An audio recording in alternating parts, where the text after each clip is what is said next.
Le 15 juin 1500 un enfant ressuscité à Almenèche, Jean-Nicole Curé.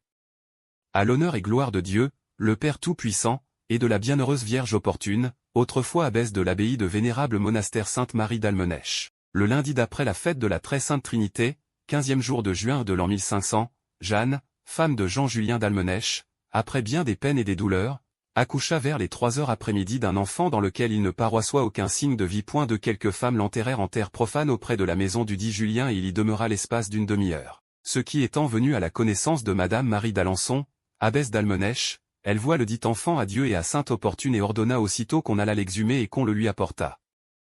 Ce qui ayant été exécuté, elle le fit mettre, sur le champ, sur l'autel de sainte opportune situé dans l'église abbatiale de Sainte-Marie d'Almenèche et s'étant mise dévotement en prière avec ses religieuses, des prêtres et plusieurs personnes de l'un et l'autre sexe, adressant leurs prières à Dieu et à sainte opportune. Le dit enfant qui avoit demeuré en terre l'espace de thème susdit, sans aucun souffle de vie, donna des signes de vie, sa chair s'échauffa et prit une couleur vermeille et palpita. Il reçut ensuite le saint baptême et ayant ainsi vécu jusqu'au milieu de la nuit suivante, il rendit à son Créateur l'esprit qu'il lui avoit remis dans son corps. Cet événement ayant été rapporté à messieurs les officiers de révérend Père en Dieu, Monseigneur Gilles de Laval, évêque de Sées et désirant sur ce qu'avoir la vérité, Monsieur Robert de la Corbière, official et vicaire du dit révérend Père, et Monsieur Noël Manchon, promoteur de la dite cour, ont entendu exactement et en particulier les témoins suivants.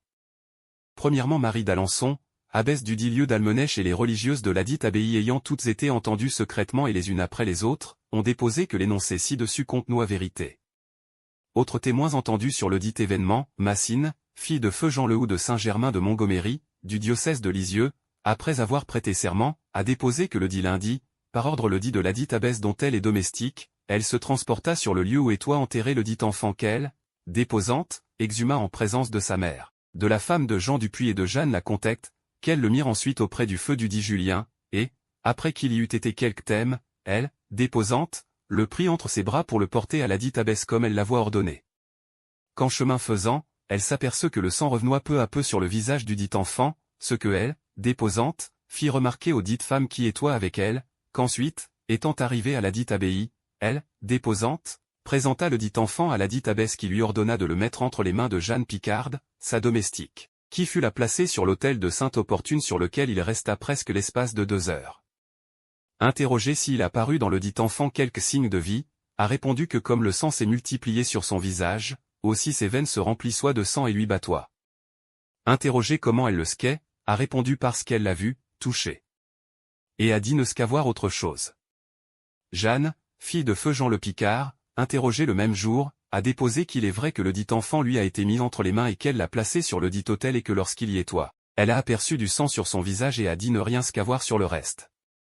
Hilaire, femme de Jean Dupuis, âgée de 30 ans, de la paroisse de Silly a déposé qu'elle était présente lorsque la dite femme de Jean Julien accoucha du dit enfant, lequel, des femmes gardèrent, avant que de l'inhumer, l'espace de près de 4 heures et que, comme il ne paroissoit aucun signe de vie, elles l'enterrèrent assez profond en terre profane dans laquelle il demeura l'espace d'une demi-heure et qu'ensuite, suivant l'ordre de la dite abbesse qui leur avoit envoyé une certaine fille nommée Massine, elles l'exhumèrent et la portèrent à la dite abbesse qui le fit présenter à l'image de sainte opportune sur un autel situé dans le dit lieu d'Almenèche, que le dit enfant étant sur le dit autel, elle, déposante, vit que son visage devint vermeil et s'aperçut que ses veines se remuaient, qu'il était plus beau, sur le dit autel, et après qu'il fut exhumé qu'il nettoie lorsqu'on l'enterra, parce que, quand il sortit du ventre de sa mère, il avait un abcès dans la gorge qui s'étendait le long du col jusqu'à la poitrine et plusieurs vessies pleines d'eau comme des brûlures, et, qu'ayant été déterré, il avoit peu à peu guéri et qu'ainsi il ne paroissoit rien de malsain et de désagréable sur tout son corps, qu'au contraire, il est beau de visage et saint par tout le corps, qu'elle croit en conscience que le dit enfant est vivant et que c'est par l'intercession de sainte opportune que la vie lui avoit été rendue. Outre les choses ci-dessus, la dite déposante s'étant ressouvenue, a déposé qu'elle avoit touché, à la sortie de la sépulture, à la langue du dit enfant qui était attachée au palais, qu'elle l'en avoit retiré et qu'ensuite parce qu'elle s'y était encore attachée et l'en avait retiré une seconde fois et l'avoit fait tomber dans l'endroit de la bouche où elle doit être naturellement. Et a dit ne qu'avoir autre chose. Jean-Nicole, d'Almenèche, âgé de 36 ans a déposé comme le curé du dit lieu. Robert Soulonne, d'Almenèche, marié, âgé de 40 ans, a déposé et dit comme les dits curés, en outre, a déposé avoir vu le dit enfant, qu'on avoit apporté du dit autel auprès du feu de la cuisine abbatiale, 2 fois palpiter et remuer les lèvres et la tête, et croit en conscience que le dit enfant avoit vie. Olivier Malherbe, cuisinier de ladite abbaye, âgé de 50 ans, a déposé comme le précédent. Et, en outre, qu'il a vu mourir, ladite nuit, le dit enfant dans ladite cuisine. Et qu'avant qu'il mourût, il l'a vu 3 fois palpiter et tressaillir. Et qu'il a vu descendre dans la partie inférieure de la bouche, la langue du dit enfant qui est toi attachée au palais. Et, enfin, il a remarqué dans le dit enfant, tous les signes de vie qu'on remarque qui se trouvent dans les autres enfants. Richard Pitel, d'Almenèche, âgé de 40 ans, a déposé comme les curés. Et, en outre, qu'il a vu le dit enfant bâiller ou palpiter 2 fois dans la dite cuisine. Et qu'il croit en conscience que le dit enfant est toi vivant. Marguerite Bouchère, âgée de 14 ans, a vu le dit enfant remuer les lèvres dans la dite cuisine. Demoiselle Guillemine Vincent, âgée de 35 ans, a déposé comme les curés. Isambert Chesnel, d'Almenèche, âgé de 25 ans de 26 ans, a déposé qu'il a vu le dit enfant bâiller 2 fois et donner des signes de vie dans la dite cuisine. Et qu'il nettoie qu'il nettoie pas à leur mort, qu'il mourut dans la suite ensuite, mais qu'il nettoie pas présent quand cela arriva.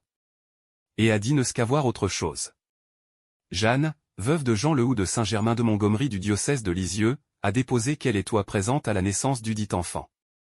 Et a déposé de la même manière qu'il est ci-dessus nommé. Et, en outre, qu'elle est toi présente lorsque le dit enfant pleura dans la dite cuisine où on la voit porter, qu'elle mit sa main sur la fontaine de la tête du dit enfant et qu'elle s'aperçut 3 fois qu'elle se remua, autrement que la fontaine Louise Batois, mais qu'elle ne l'a pas vu mourir. Et qu'elle croit, en vérité, qu'il est toi vivant. Et a dit ne qu'avoir autre chose. Isabelle, femme de Jean Jousse, âgée de 25 ans, d'Eyem 4, a déposé avoir été présente lorsqu'on mit le dit enfant sur l'autel de Sainte-Opportune. Et qu'elle déposante, ayant porté sa main sur le dit enfant, avoit sorti la veine de la temple se remuer, qu'au commencement le dit enfant avoit la bouche ouverte, qu'il la voit ensuite fermée et qu'il en est toi sorti de l'eau. Que le dit enfant était chaud, coloré d'une couleur vive et qu'il avoit des signes de vie.